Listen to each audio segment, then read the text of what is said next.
Bydd o'n testyn o lyfr Deuteronomium, pennod 8 ar 3 adnod. Deuteronomium, pennod 8, adnod 3.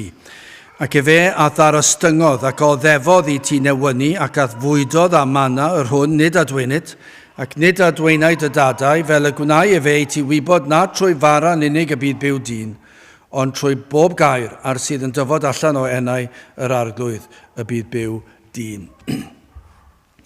Nawr ni'n darllen am hanes rhyfeddol, ond blaen ni, ni'n gweld yn sicr rhagluniaeth fawr y nef ar waith. Ni'n gweld hynny drwy'r adeg, drwy'r ysgrythyr a drwy hanes y byd. Ond fan hyn oedd yna gyfnod pan aeth 2 neu 2 miliwn o Iddewon ar daith yn yr anialwch. Am nifer fawr o bobl oedd ar ber yr undod anferth yn dod o Gwyliwyd allan ac yn teithio trwy'r anialwch. Mae'n anodd dychmygu, bron poblogaidd Cymru hwnna, gymaint o bobl yn teithio. Un ar ôl y llall yn dilyn gyda'i teuluoedd. Ond wrth ddechrau taith, yn sicr byddant wedi casglu'r nwyddau a dillad a bwyd ar gyfer y daith, a falle unrhyw beth oedd yn mynd i fod yn ddefnyddiol ar hyd y daith, bydden nhw wedi mynd gyda nhw i gasglu fe, i gario fe, falle rhywbeth bydd yn para. Ond beth o'n nhw'n gwybod oedd hwn? Cyn hir y byddai'r nwyddau yna, y bwydydd yna yn dod i ben. Mi fydda fe yn dod i ben. Ac ar hyd y daith, na fydda yna gyfle i brynu bwyd. Ac nid oedd modd tyfu cnydau chwaith ar hyd y daith. Ac yn sicr, nid taith fer oedd o'i blaenau nhw, fel i ni'n darllen, 20 mlynedd o daith. Dim ond un ateb oedd ar gyfer pobl Dduw. Rhaid oedd dibynnu ar Dduw i ddarparu. Ond ydy'n wir yn wers i ni drwy gydol bywyd, i'r Cristion yn sicr i bwyso ar Dduw i ddarparu ar ein cyfer ni. Roedd rhaid i'r Iddewon dibynnu ar ragluniaeth a nerth Dduw yn darparu y bwyd oedd ei hangen ar ei cyfer nhw. A dyna beth ddigwyddodd. Ni'n gwybod bod e wedi darparu. Mae'n wahanol pan ych chi'n gallu darllen y penodau yma, yn gweld i hangen nhw, gweld y Newyn, ac yna yn meddwl, wel, mae hwn yn broblem fawr, ond ni'n gallu darllen fe ddarparwyd ar ei cyfer nhw. Mi roedd na fwyd wedi darparu, mana o'r nef. Ac felly ni yn gweld fan hyn, ni yn dysgu am nerth Duw. Gall Duw roed y nerth i'n cyrff, wrth gwrs fe allai roed e unrhyw ffordd y dymunau. Does dim rhaid i Dduw dilyn unrhyw batrwm arbennig. Fe allai wneud e mewn unrhyw ffordd, ac yn yr achos yma, fe ddath y mana, fe ddarparodd e'r mana ar ei cyfer nhw, yn ddyddiol. Ond fe allai petai e eisiau fod wedi peri i lwch y llawr, fod yn llawn maith. Ac yn sydyn iawn, mae'r llwch yn gallu cael ei ddefnyddio. Nid dyna be nath e, ond fe allai fo wedi. Does dim iddyn rhwystro Duw, mae e'n abal i beri fod na faith, bod na ddaioni yn y llwch, ond yn yr achos yma, fe ddarparodd e mana o'r nef.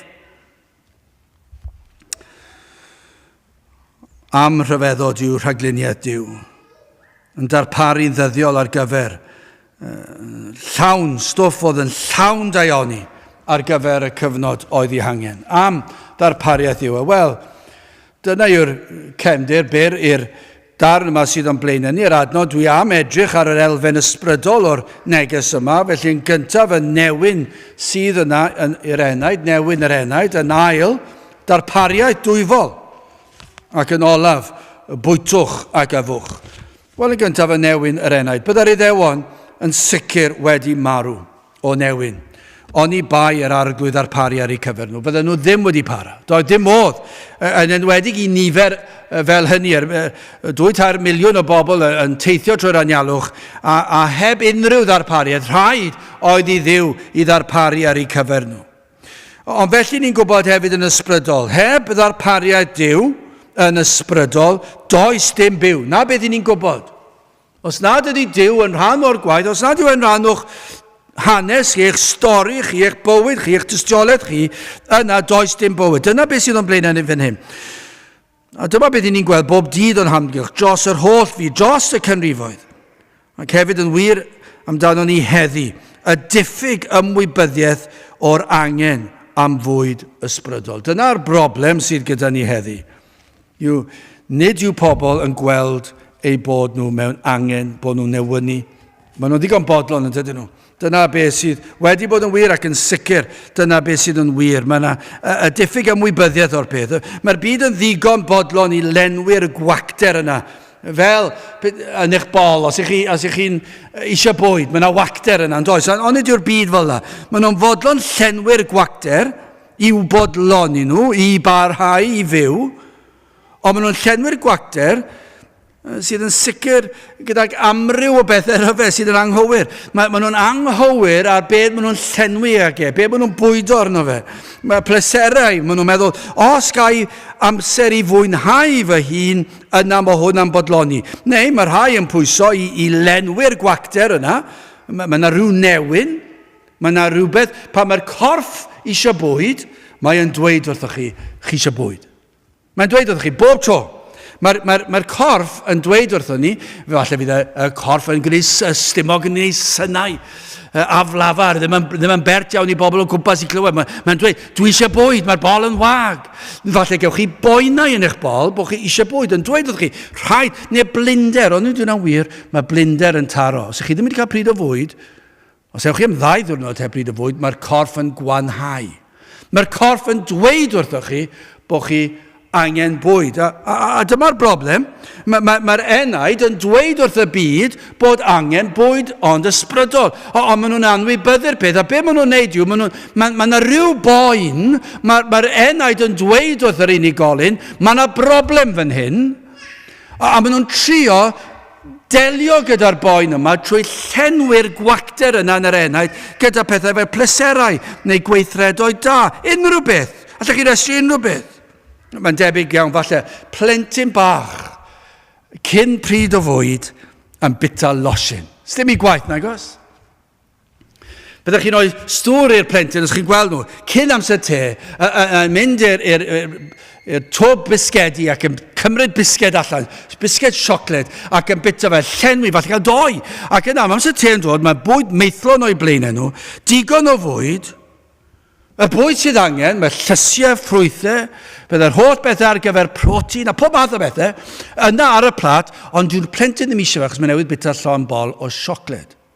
Nawr, mae'r siocled i roi nerth iddo fe am eiliad bach. Mae'r siwgr yn rhoi nerth am ychydig, ond dwi ddim yn llesol i'r corff hir dymor. Mae angen cael llysiau a ffrwythau a cigo a gwahanol bethau mwyn cryfhau'r corff. Mae'r corff di dweud wrth yr unigolyn, mae angen bwyd arno ti. Ond os newch chi fynd trwy'r amser i bita bisgedi, os newch chi bita losin, dwi wedi weld yn aml, dwi wedi gweld yn y tŷ gyda ni, amser nadolig, falle bod y bocs o siocled, a mae'n rhaid bita siocled, cyn bwyd. A dwi ddim yn gallu deall, dwi'n mwynhau bwyd gymaint, dwi ddim eisiau dim byd i sbwylo fy mhryd. Ar ôl fitau'r siocled. Ond fi'n gweld, sut allwch chi sbwylo'ch pryd o bwyd? Fyddwch chi ddim eisiau bwyd. Os fitwch chi losin. A ni'n gwybod hynny. Ond mae'r temptasiwn yn ormod i rai. Ond yn y byd, mae wedi cymryd drosodd yn llwyr. Mae yna boen yn yr enaid yn dweud wrthoch chi, mae angen bwyd ysbrydol arnoch chi. Mae hwnna'n wir i bawb ar dros y byd. Sdim ots pa grefydd, pa genedl, pa iaith, pa lliw i croen, lle bynnag mae nhw, allwn ni ddweud hyn i sicrwydd mae pob enaid yn dioddef o newyn angen am bwyd ysbrydol. Ac mae pob enaid yn mynd i deimlo'r boen. Dyna beth mae'r corff yn neud ac yn debyg iawn yr enaid. Mae'r corff yn gweiddi mas, dwi eisiau bwyd.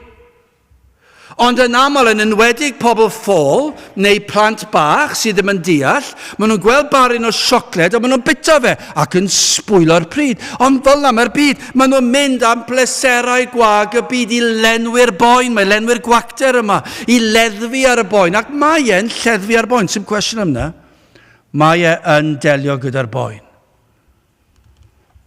Mae'r ddiod feddwol yn gallu neud i chi anghofio am eich problemau. Dyna'r broblem y ddiod feddwl. Mae cyffuriau yn mynd â chi rhyw fyd fach arall yn ôl pob sôn.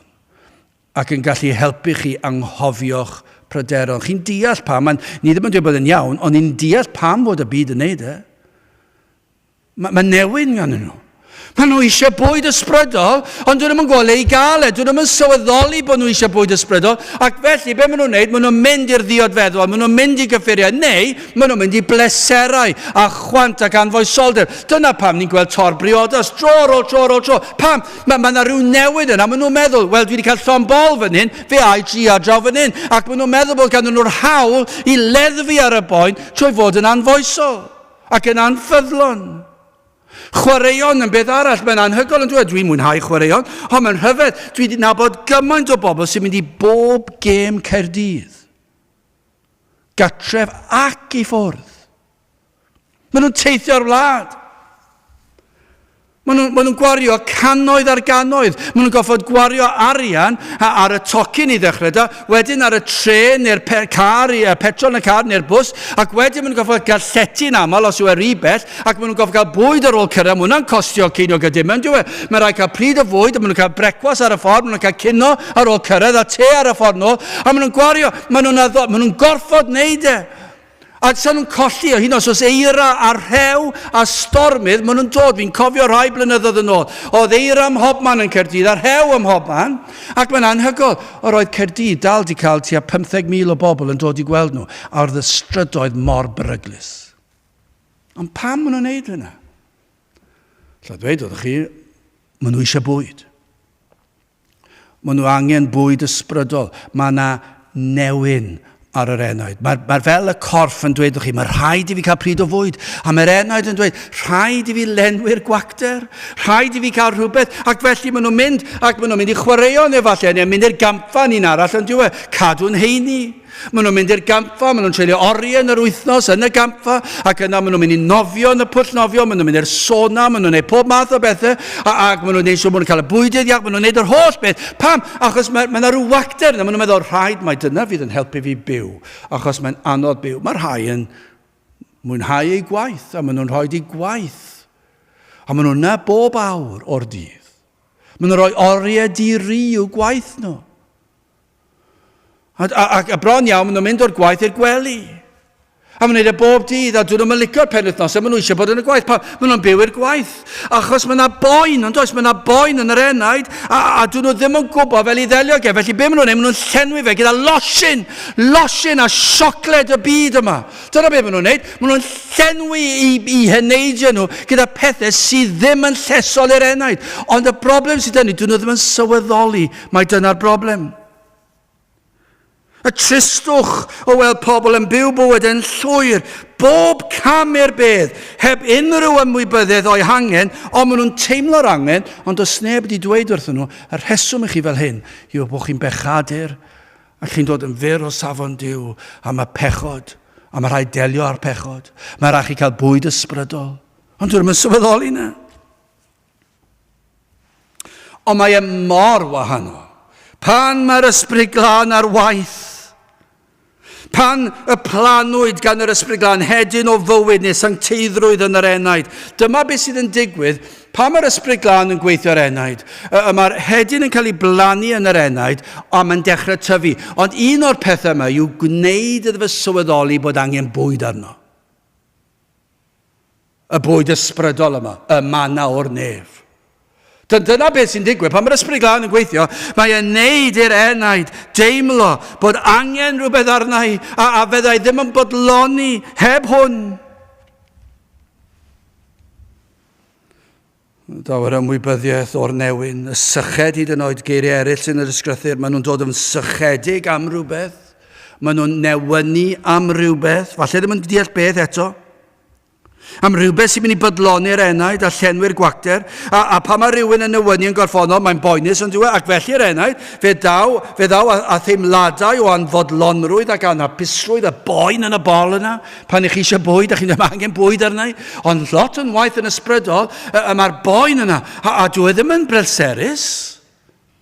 Ac yn aml iawn, bydd pobl yn beio'r pregethwr ac yn dweud, nes ti wneud i fi deimlo neu, wel do, dyna bydd ni'n gweddio bydd yn digwydd, y bydd ei ogrwydd yn dod drostoch chi, y bydd yna boen. Ni ddim am i chi aros yn y boen am yn hir, ond i ni am i chi aros yn y boen pan bynnag mor hir y mae Duw am i chi fod yn y boen. Bwlch yr argyhoeddiad, y teimlo yma, yr ymwybyddiaeth yma o'r angen. Falle dyw'r enaid ddim yn gwybod beth sy'n mynd i fodloni fe, ond mae'n gwybod angen rhywbeth.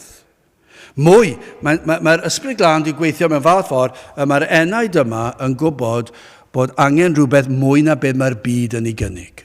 Achos beth sy'n dod yw hyn. Mae fel plentyn yn dechrau tyfu lan. Mae plentyn yn dechrau tyfu lan yn gwybod, os fita i'r baryn mawr o siocled 2 funud cyn pryd y fwyd, fyddai ddim eisiau bwyd. A wedyn fyddai ddim yn iach, ac wedyn fyddai'n sal. Ac felly yn ysbrydol, pan mae'r ysbryd glân wedi dechrau gweithio, a pan mae wedi plannu'r hedyn, nawr mae yna y poenau yma'n dod, nawr maen nhw'n sylweddoli, dwi wedi bod yn bwydo ar bleserau gwag y byd. Ac nawr maen nhw'n dod i weld, mae'r byd yn ei gynnig, dyw e ddim yn bodloni. Ac falle bod nhw wedi treulio lot o amser yn mynd i glybiau nos, neu operau, neu beth bynnag yw e, neu mynd allan i yfed ac yn boddi i pryderon nhw. Ond nawr maen nhw'n dechrau dod i weld, dwi ddim yn gyffyrddus fan hyn.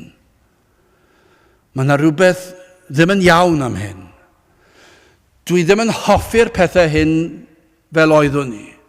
Dwi ddim yn mwynhau gweld pobl yn dweud pethau silly wedi meddwi ac yn dweud jocs sydd ddim yn ffynnu. A dwi ddim yn hoffi nhw'n siarad mewn ffordd sydd yn anfoesol. Dwi ddim yn teimlo'n gyffyrddus. A dyna beth sy'n digwydd. Dwi ddim yn gallu esbonio ar fe. Dwi ddim yn naturiol. Ond rhywsut mae gwaith yr ysbryd glân wedi bywhau nhw, wedi gwneud nhw'n sylweddoli bod yna sychad a newyn am rhywbeth, ond nawr maen nhw'n gweld, dwi ddim eisiau'r byd. Mae'n od yn diwedd sut mae rai Cristnogion, pobl sy'n proffesu, yn y byd yn llwyr. Ac eto, pan mae'r ysbryd glân ar waith, cyn i rywun ddod i gredu, mae'r newyn a'r sychad am beth yr byd yn diflannu. Sut bod hwnna'n bosib mewn pobl sy'n proffesu? Dwi ddim yn siŵr sut ni'n gallu cyfiawnhau'r peth. Mae rhaid i chi ofyn y cwestiwn, a dyn nhw erioed wedi deall ar y fengil. Achos pan fod yr ysbryd glân ar waith, mae e'n peri i cael y sychad yma a newyn, nid am yr hyn oeddech chi'n arfer i garu a gwacter a phleserau'r byd, ond nawr i chi'n gweld, dwi ddim yn bodloni, ond i chi syrfod mwy, ac nawr i chi'n clywed am bethau gwell. Chi nawr yn ymwybodol o'ch pechod, a chi nawr yn dyheu am faddeuant. Gynt o'ch chi'n poeni am faddeuant, ond nawr rywsut i chi'n dyheu am faddeuant. I chi nawr yn ymwybodol o'r pellter rhwngddoch chi a Duw. Gynt o'ch chi'n poeni dim am y pellter rhwngddoch chi a Duw. Ond rhywsut, trwy waith yr ysbryd glân, chi'n gweld y pellter. Mae'n debyg i beth mae Pantycelyn yn dweud euogrwydd fel mynyddoedd byd. Gynt, doedd dim euogrwydd. Ond nawr, chi'n teimlo'n euog am bob math o bethau. A mae'n neud chi teimlo'n isel, mae'n boen, mae'n brifo, mae fel y stumog yn corddi ti fewn. Ac mae'n pwyso ar yr enaid sydd wedi neu yn profi hyn. Mae'n dyheu i leddfu'r boen. Gwna unrhyw beth i'w leddfu, ond mae'n gweld yw'r byd ddim yn lleddfu. A cynyddu am na'r boen. A mae'n dod drosto fwy a fwy. Falle tra mynd adre, mae'n meddwl byddai'n anghofio am y boen wrth mynd gatre, ond mae'n mynd gatre. Mae'n cael drws ac yn sydyn iawn. Mae'r euogrwydd yn cynyddu. A mae'r drws ar gau. Falle tra yn y gwaith. Yn sydyn iawn, mae'n ganol prysurdeb gwaith, ac mae'n gweld rhywbeth, mae'n cofio rhywbeth, mae'n teimlo'n euog. A mae'r boen, mae'n dyheu am heddwch, a dwi ddim yn gwybod fel i gael e. Falle yn mwynhau amser hamdden gyda'i deulu neu gyfeillion ac yn chwerthin i gyd ac yn sydyn iawn. Mae yna rhyw atgof yn dod a mae ofn tregwyddoldeb yn dod gynt. Oedd mae'n poeni am bethau felly. Dyma beth yw cynlyniad gwaith yr ysbryd glân. Mae'n dod drosto fel ton. Ond un beth sy'n sicr pan mae'r ysbryd glân ar waith wedi achosi'r newyn a sychedu yma. Nawr mae'n sylweddoli, mae'n clywed rhywbeth am Grist. A pan mae'n dod i weld a clywed mwy, mae'n gweld mai dyma yw'r unig beth fydd yn lleddfu. Doedd ddim yn deall eto. A mae'n clywed mai Iesu Grist yw bara'r bywyd. A fe wna po ymdrech nawr i ddod ato. Dyma rhywun sydd yn nywynu, ond nid yw rhywun sydd yn nywynu am fwyd. Mae'n newn nhw unrhyw beth i cael chydig bach o fwyd. Ac felly pan mae'r ysbryd glân ar waith, nawr i chi'n gweld nhw'n dod i'r cwrdd yn amlach. Mae'n od yn dweud. Nawr chi'n gweld nhw'n gwrando yn y cwrdd. Fe fydd yn ymdrechu i frwydro yn erbyn yr hwystrau a ddawer i draws i watal rhag ddod at Grist. A mae'n trial i ore, mae'n ceisio. Fe fydd yn dyheu am glywed mwy am yr un Iesu Grist a ddaeth i ddeddlio a'r newyn yn ei enaid. Fe ymdrecha i fynd at y lle cael fwyd i'w enaid. falle eitha rhywle, rhyw gapel, a fi'n yn gweld, ges i ddim fy mwydo fyna, ond yna mae'n clywed gei di'r efengil fan hyn. Felly fe ddaw. A mae'n dod eto, falle gwrando ar y we. Pam? Mae'n dweud, dyna beth dwi eisiau clywed. Gynt nid oedd am glywed am ras. Oedd o ddim yn licio clywed am ras, achos oedd e mor falch. Ond nawr, pan mae'n clywed am ras, mae'n dweud, dyna yw fy unig obaith.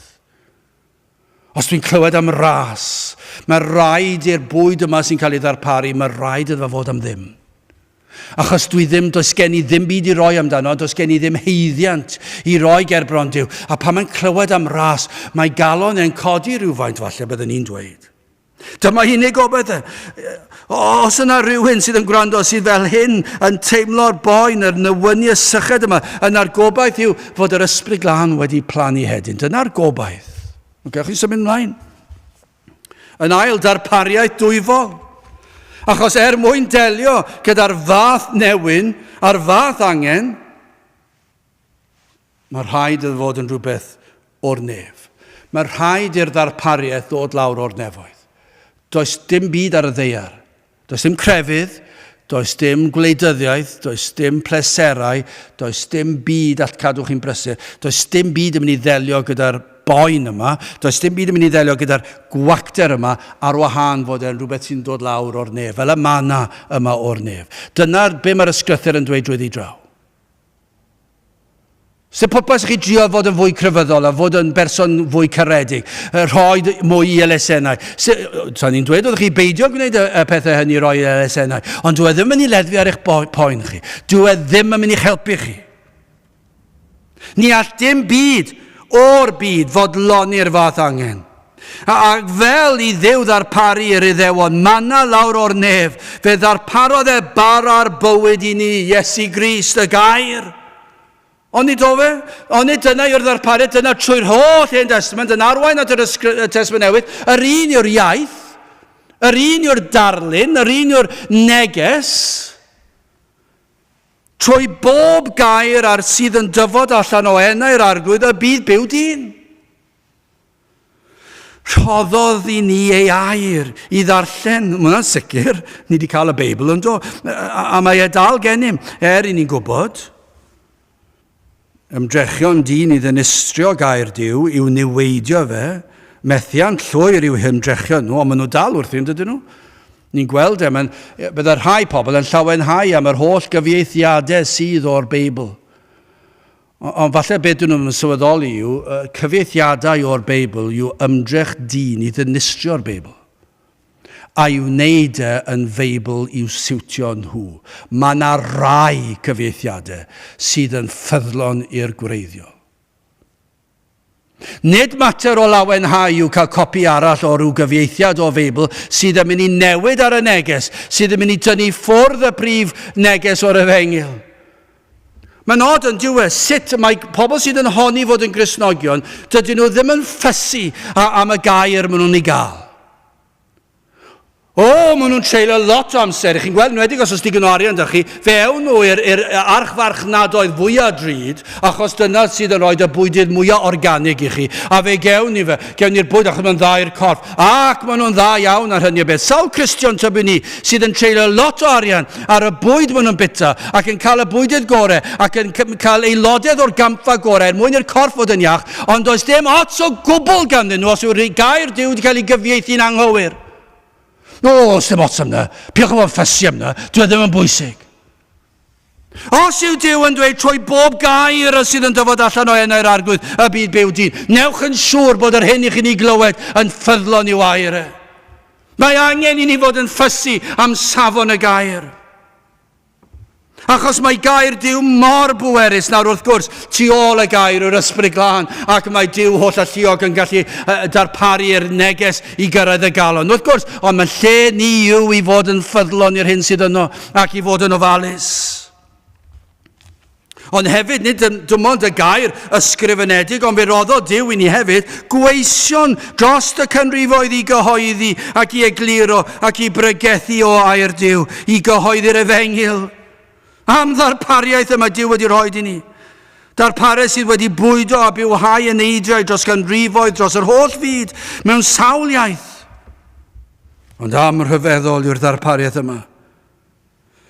Fel credwyd i'r mana o'r nef fod yn llawn maith, ond hefyd sylwch hwn, credwyd i'r mana o'r nef fod yn flasus iawn hefyd. Mae rhaid iddo fod, oes? Mae rhaid i fod ar Iddewon wedi mwynhau mana blasus iawn. Cred rhai yr oedd yn union y hyn byddant am I fwyta. Nawr, pa mor bell lawr y trywydd yma, dwi ddim yn gwybod sut ydych chi'n gallu dweud hynny, ond mae rhai'n credu mi fydde wedi bod yn felys, mi fydde wedi bod yn braf I fita. Allwch chi ddim dychmygu unrhyw un yn cael trafferth I fwyta'r mana o'r nef. Bydden ni ddim yn gallu dychmygu'r peth. Mae Duw wedi darparu bwyd ar eu cyfer nhw. Ond bwyd fydde wedi bod yn flasus i'r geg, i'r tafod. Chi'n meddwl am y tafod a'r holl rannau ar y tafod sydd yn gallu blasu gwahanol fathau o flasusau. A tybio ni byddai'r mana wedi gallu bodloni pob un rhan o'r tafod. Ac unrhyw un byddai'n licio rhyw fath o fwyd, bydden nhw wedi licio fe. Nawr, dwi'n cael yr enw yma, licio bwyd traddodiadol. Tatws a llysiau, cig a grefi. A dwi ddim yn un am y bwydydd eraill, achos dwi'n mynd I cael lot o brofiad. Dwi'n trial fy ngorau I ddod I hoffi nhw, ond mae'n dwi'n hoffi'r un math o beth. Ond dyma beth sydd yn rhyfedd, tybio ni, beth ni wedi bod ymhlith yr Iddewon yn cael y mana, byddwn ni wedi licio fe beth bynnag oedd e. Achos oedd yn fanna o'r nef. Byddwn dim un wedi teimlo, mae hwn, dwi hwn yn neis, neu mae hwn yn ddiflas. Yr oedd e'n llawn o blasusau. Yr oedd wedi dod o'r nef, o'r Duw wedi darparu fe. Ac felly hefyd yn ysbrydol, pan nad yw'r ysbryd glân wedi gweithio ar enaid, nid oes ymwybodaeth o Newyn, nid oes awydd am y mana o'r nef, ac atgasedd yw y mana maen nhw'n I glywed amdano. Pan mae rhywun o'r byd yn dod, neu plentyn yn tyfu lan o fewn yr eglwys, neu ffrind yn dod, ac maen nhw yma, a'r ysbryd glân heb weithio, mae e mor ddiflas, ond dwi'n chi'n gallu deall y peth, maen nhw'n gofod eistedd yma yn y capel, gwrando ar bregeth am 3/4 awr, canu Emynau am ddiflas.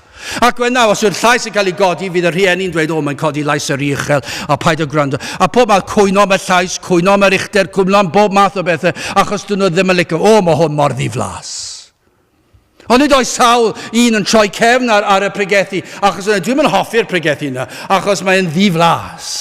Mae'n rhywbeth hen ffasiwn. Fel am yr byd, achos sy'n nhw'n sylweddoli bod Newyn yn nhw. Dyn nhw ddim eisiau clywed am fforddio chodwriaeth. Mae oedfa bregethu am yr Efengil mor anodd. Dyn nhw ddim yn gallu trafferthu eistedd trwy'r bregeth. Chi'n gweld nhw, chi'n colli nhw. Maen nhw'n gweld beth yw pwrpas hwn. Chi'n dod bob sil. Beth chi'n cael band yma, bydd hwnna'n help. Falle ddoi to. Os gewch chi lot o fwyd ar ôl, fydd sicr yna I ddod. Os fydd y plant yn cael cymryd rhan, mae yna fwy o bwrpas. Os dorwch i'r bregeth lawr I hanner yr hyd, fydd y lot yn well. Fi gadw ni'r bobl. Dyna beth maen nhw'n dweud. Pam? Achos dyn nhw ddim yn licio'r Efengil. Ac os newch chi codi'ch llais, os newch chi sôn am farn, os newch chi sôn am bechod, maen nhw'n hoffi fe llai beth, ac maen nhw'n cael eu tramgwyddo. Ac yna mae pobl yn dweud, tan ni eisiau cael eu tramgwyddo gan y neges yma, I chi eisiau dod a denu pobl. A dyna beth sydd wedi digwydd dros y blynyddoedd. Yma wedi cael ei ddirywio, yma wedi mynd lawr a lawr a lawr. Ond I ni'n gwybod pam dyw pobl ddim eisiau fe, achos does dim Newyn ganddyn nhw, ac mae well dyn nhw mynd i'r clwb nos, well dyn nhw mynd i'r dafarn, well dyn nhw cael pleser, well dyn nhw fwy o wyliau, well dyn nhw pob math o bethau yn hytrach na'r Efengil. Ac yn sicr ddim bob pnawn Dydd Sul, pnawn Dydd Sul o bob amser o'r dydd. Peidiwch â wneud y pnawn Dydd Sul. Pnawn Dydd Sul ni eisiau cysgu, neu eisiau mynd i'r parc, eisiau mynd I nofio ar y traeth, cael barbecue yn yr haf. Dwi ddim mor flasus ydyn nhw, nag yn. Maen nhw'n blasu fe, maen nhw'n sych. Dwi'n am yn neis. Pa mae'r ysbryd glân ar waith, mae'n rhywbeth mawr yn digwydd. Pa maen nhw'n blasu'r mana yma, Iesu Grist, nawr, pa maen nhw'n rhyw, maen nhw'n blasu a maen nhw'n eisiau mwy. A mae rhywbeth wedi digwydd yn nhw, mae Duw wedi dechrau gwaith yn eu calonau nhw. A nawr, maen nhw'n gweld, dwi ddim eisiau pethau'r byd, ond nawr wedi blasu o'r Efengyl, ac mae yna rhywbeth amdano fe sydd yn ei denu nhw mwy. A maen nhw eisiau mwy o mwy, maen nhw'n dyheu am fwy o Grist.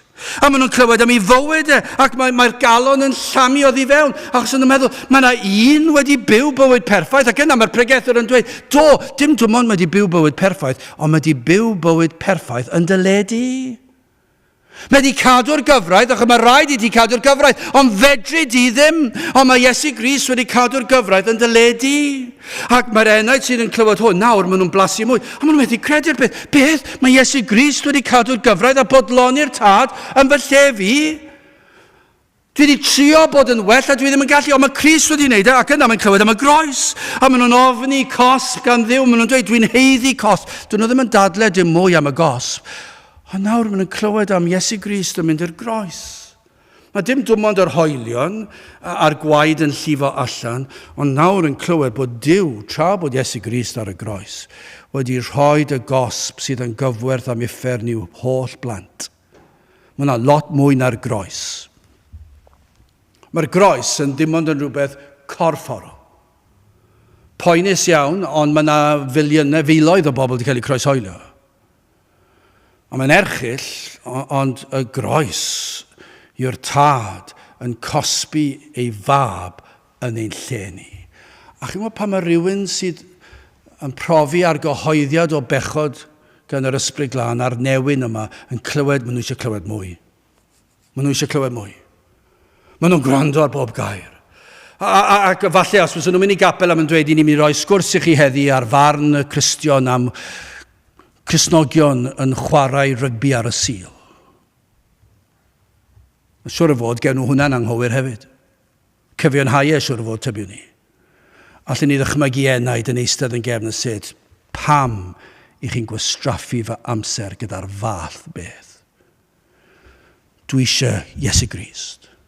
Dwi eisiau clywed sut fedra i fynd i'r nefoedd. Dyna beth dwi wedi blasu arno fe rhywle, wedi cael mae'r ysbryd glân, ond dwi eisiau clywed, eisiau clywed am y pethau, dwi eisiau clywed am Grist, ac am y groes, ac am dragwyddoldeb, ac am yr Efengyl. Dyna beth dwi eisiau clywed. Maen nhw'n clywed am yr holl beth yma, mae'r arglwydd Iesu Grist wedi wneud yn ei lefa, a mae'n sychedu ac mae'n newynu am fwy, am mwy o hyn.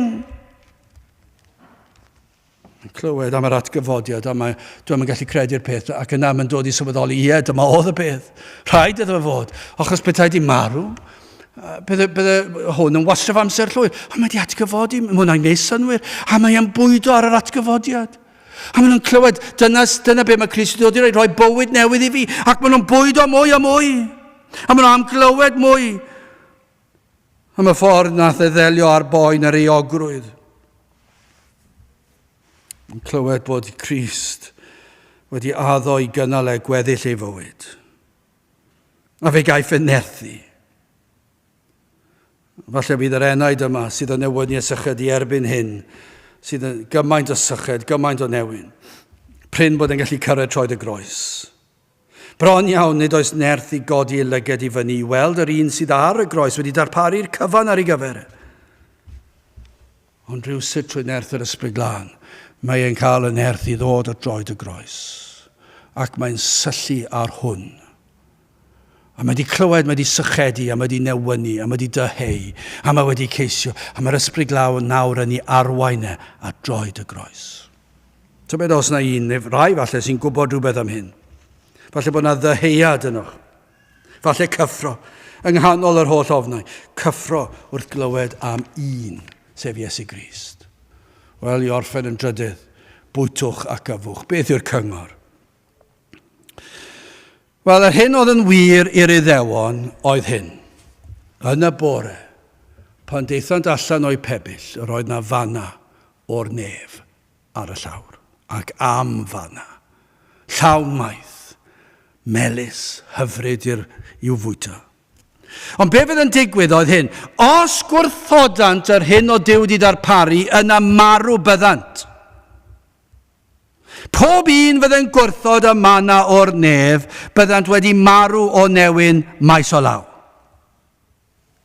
A'r un peth, pan oedd y dŵr yn cael ei ddarparu, pan tarwyd yn erbyn y graig a fydd llifodd y dŵr. Bydde unrhyw un oedd yn gwrthod a fydd y dŵr yna yn marw o syched. Fe ddarparodd Duw ddŵr iddynt a mana mwyn iddynt fyw. Ac os gwrthodant yfed y dŵr a bwyta'r mana, yna marw byddant. Ni'n gwybod hwnna? Matthew 5:6. Gwyn ei byd, yr rhai sydd arnynt newyn a syched am gyfiawnder, a'r addewid yw hyn, cynnes hwy a ddiwellir. Gwyn eich byd. Yn sicr, os bwytewch o'r bara yma, sef Iesu Grist. Pan bwydwch ar gyfiawnder Grist, cewch eich bodloni hyd tragwyddoldeb. Dyna'r addewid, fe gewch eich bodloni hyd tragwyddoldeb.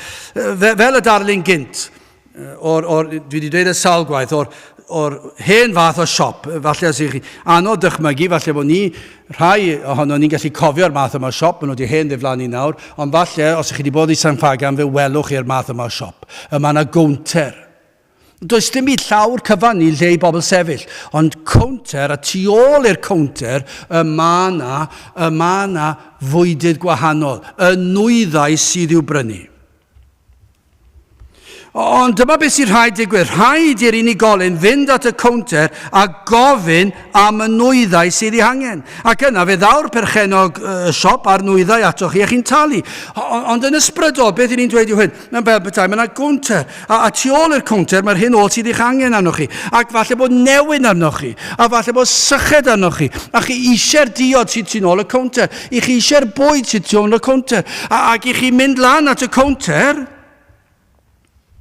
A chi'n gweld, yno mae bywyd trygwyddol, mae ddeiant pechodau, cyfiawnhad trwy ffydd. Mae'r cyfan yna, mae bwysau, mae'r holl bendithion yr efengil, golchiad yn y gwaed, cyfan, mae'r meddyginiaethau i gyd yno. Felly chi'n mynd â dalun ymhellach hyd yn oed. Tu fas i'r siop. Falle bydd yna rhywun yno'n cario arwydd. Chi'n gweld yn aml yn y dre yng Nghaerdydd. Mae yna enw siop a mae'n pwyntio ffwrdd hyn a mae'n dweud bod yna sale ymlaen yn y siop. A mae'r person yn sefyll ac yn trial pobl i weld gweld mae yna sale. Ewch mewn i'r siop i brynu'r nwyddau. 50%. Wel, dwi'n beth yn dweud yna. Mae'n dweud lan at 50% o ostyngiad yn y siop. A mae yna falle 2 beth am gostyngiad 50%. Twylloch chi ddod mewn. Ond efallai yn ysbrydol, mae yna bobl tu fas, efallai, sydd yn dweud, falle yn y gweithle, yn dweud, dwi'n gwybod gelegau di dyfodloni tyrd Grist, mae yna oedfa, mae yna gyfarfod, noson o myneg gyda ni. Dewch i glywed mwy. Ac maen nhw'n sôn, maen nhw'n dweud pryd mae'r amser, maen nhw'n pwyntio at y cownter, maen nhw'n pwyntio at yr ateb, maen nhw'n pwyntio at ble gewch chi'r neges, fydd yn eich bodloni chi. Falle bydd yna rai gyda llais cryf, falle oedfa awyr agored ac yn dweud ffordd iachawdwriaeth. Ac maen nhw'n dweud, dewch i'r oedfa, fe gewch chi glywed mwy. Dewch trwy'r drws. Ac fe gewch i'r nwyddau eich bodloni. Ond dyna bydd yw'r oedfa bob pnawn dydd Sul. Yn cyhoeddi chi, dewch at Grist. Dyna bydd yw e fod. Bob Sul i ni'n dweud hyn, i ni am bregethu'r efengil, ac beth i ni am dweud, dewch at y cownter, dewch at Grist, plediwch am faddeiant, plediwch am heddwch, gofynnwch i'r perchenog, gofynnwch i Grist, a mae'r hyn ôl sydd ganddo i leddfu'r boen y newyn yma sydd yn eich enaid. Chi'n gwybod beth sy'n digwydd? Am rhyddhad sydd yr enaid, am lawenydd. Pan ych chi'n dod at y cownter ac yn gofyn, ac yn derbyn a bwyta ac yfed. Mae yna ryddhad, mae yna lawenydd. Mor wahanol pan un yn yr anialwch, pan nhw'n heb fita am amser hir, chi wedi siwr fod i clywed am pethau fel hyn. Os oes yna rhywun yn mynd i rhyw anialwch boeth a lot o dywod, a dyn nhw'n mynd i bita, falle wythnos, bythefnos, falle dwi'n gwybod, a falle chydig bach o ddŵr i'w cadw nhw fynd, a maen nhw'n... Bita chi'n rhoi plat mawr o fwyd iddyn nhw. A maen nhw'n bita fe i gyd yn y fan ar lle. Yn ôl pob sôn, mae hwnna'n beryglus i'r corff. Achos dy'r corff ddim yn gallu. Mae dwi'n mynd i cyfarwyddo gyda bwyd bellach, ac fe wneith e fwy o niwed i'r corff i fyd, mae'n rhaid i fita tamed bach. Ond allwn ni ddweud hyn wrthoch chi, nid felly yr enaid. Pan daw enaid sydd yn newynog ac yn sychedig at Grist, fe alla'r enaid fwydo ar Grist yn syth, a bwydo, a bwydo, a bwydo. A dim ond lles fydd yr enaid. Fe gaif holl fendithion Iesu Grist yno wrth droed y groes. Mae'r cyfan yma, mae'r plat o fwyd anferth o'i flanau, a mae gymaint o newyn arno fe.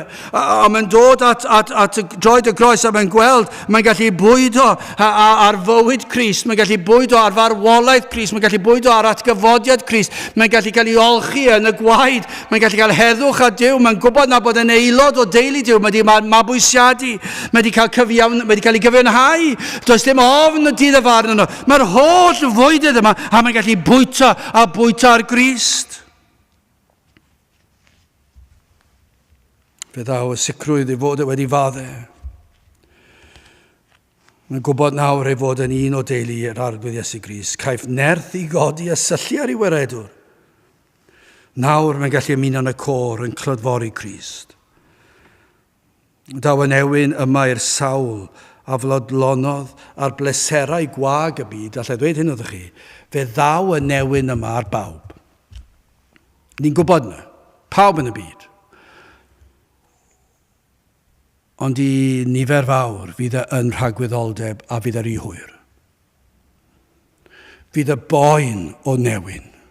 Achos yn rhagwyddoldeb, fe fydd yr enaid yn teimlo'r boen, yn teimlo'r eogrwydd, ac yn teimlo'r angen, ond yn gwybod beth yw'r angen nawr, gynt o'n nhw'n gwadu'r peth, ond nawr maen nhw'n gwybod, nawr fydden nhw'n deall yr efengel, allai dweud yn rhagwyddoldeb, yng ngholledigedd, yn effer neu hun, fe fydd na bobl, fydd yn athrawieithol gywir, fydden nhw'n deall, fydden nhw'n gwybod, fydden nhw'n gweld, Crist, fe oedd yr unig ateb, ac es i gyfle, ond es i wrthod, es i'r clybiau nos, es i'r ddiodfeddwol, es i'r gwaith, es i bleserau, es i anfoesoldeb, es i ar fy ngwyliau, tro ar ôl tro, ac nes i droi cefn ar Grist, a nes i fwydo'r peth eraill, ac fydd y newyn yn mynd yn waith ac yn waith. Dyna be mae'r Beibl yn dweud wrthyn ni, fydd yn digwydd i bob un. Fe fydd pob un yn dod i newynu a sychedi, ond fydd dim modd bodloni ar y peth, achos fydd yr hwyr.